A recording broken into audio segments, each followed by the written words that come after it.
High, আমি 4 প্রকার ফুলের কাটিং বসাইছিলাম, তো এর ভিতর কোনটা কোনটা আর কি ব্রাঞ্চ বেরিয়েছে, কোনটা কোনটা বেঁচে আছে সেটাই দেখাবো।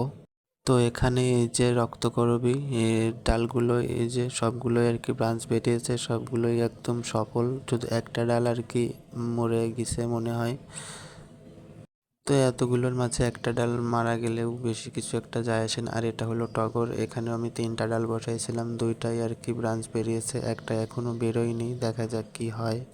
আর এখানে গন্ধরাজ এবং গোলাপের ডাল তো বসাইছিলাম, প্রত্যেকটা ভিডিও কিন্তু আমি এর আগে দিয়েছি বসানোর কাটিংয়ের, তো চাইলে আপনারা দেখে নিতে পারেন। আর এখানে দেখতেই পারছেন, একটু ভালো করলে লক্ষ্য করলে বুঝতে পারবেন, এখানে গন্ধরাজের ডালগুলো কিন্তু অল্প অল্প ব্রাঞ্চ বেরিয়েছে।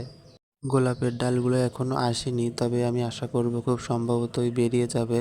তো মিনি ব্লগে এই 4টে কাটিংই আর কি শেয়ার করলাম, ভালো লাগলে লাইক করবেন।